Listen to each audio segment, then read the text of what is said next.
जय श्री गणेश। आज मैं आपको अधिक मास का 13वां अध्याय कहने जा रही हूँ। ऋषि कहने लगे कि हे सुज्जी, राजा दृढ़धनवा को पुरुषोत्तम के सेवन करने से राज्य, पुत्र, पौत्र और पतिव्रता कैसे मिली और योगियों को भी अति दुर्लभ भगवान का लोक कैसे प्राप्त हुआ, इसलिए आप विस्तार से इस इतिहास को कहिए। सुज्जी कहने लगे, हे ब्राह्मण, आकाश गंगा की तरह पवित्र करने वाली सुंदर पुरानी दृढ़धनवा की कथा मैं तुमसे कहता हूँ। यह देश का चित्रधनवा नाम से विख्यात राजा हुआ। उसका पुत्र महातेजस्वी, सब गुणों से युक्त, सत्य बोलने वाला, धार्मिक दृढ़धनवा नाम से विख्यात हुआ। वह दृढ़धनवा चारों वेदों को अंगों सहित पढ़कर विधि पूर्वक गुरुजी की पूजा कर दक्षिणा देकर पिता के नगर को गया। अपने नगर में रहने वालों को नेत्र का आनंद उत्पन्न करते हुए अपने पिता चित्रधनवा को प्रसन्न किया। अब राजा चित्रधनवा अपने मन में विचार करने लगा कि स्त्री घर पुत्र आदि छोड़कर मुझको भी वन में जाकर हरि का सेवन करना चाहिए। ऐसा मन में विचार कर समर्थ राजा दृढ़धनवा और सब राजपाट सौंपकर विरक्त होकर पुलत्स्य ऋषि के आश्रम को चला गया और वहां जाकर तप करने लगा।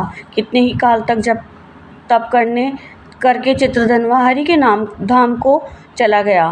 दृढ़धनवा ने जब अपने पिता की वैष्णवी गति को सुना तब अपने पिता की और दैहिक क्रिया की, फिर नगर में राज्य करने लगा। राजा दृढ़धनवा की गुण सुंदरी नाम की स्त्री थी। उसके 4 पुत्र हुए और चारुमती नाम की एक कन्या उत्पन्न हुई।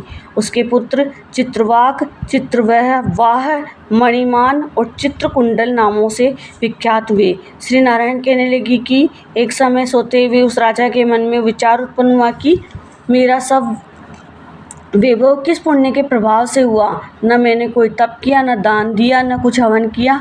अपने इस भाग्य का कारण किससे पूछूं।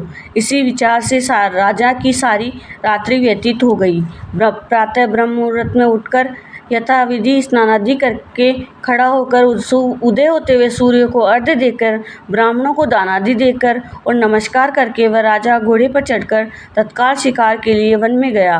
वहाँ उसने शिकार किया। उसी वन में राजा दृढ़धनवा के बाण से घायल होकर एक मृग दूसरे वन में भाग गया।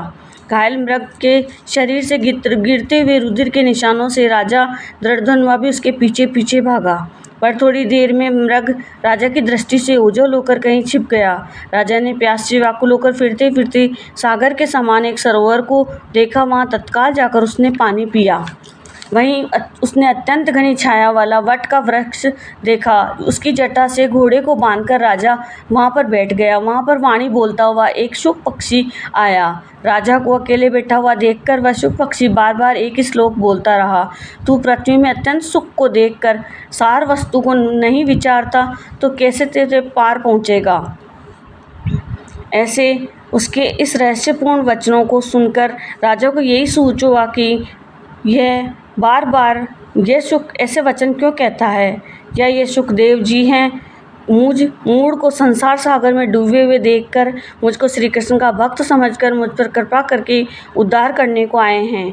वह इसी विचार में था कि पीछे से उसकी सेना आ गई। वह तोता तो राजा को उपदेश देकर अंतर्ध्यान हो गया और राजा अपने नगर में आकर शुक के वाक्यों को स्मरण करता रहा। जय श्री गणेश।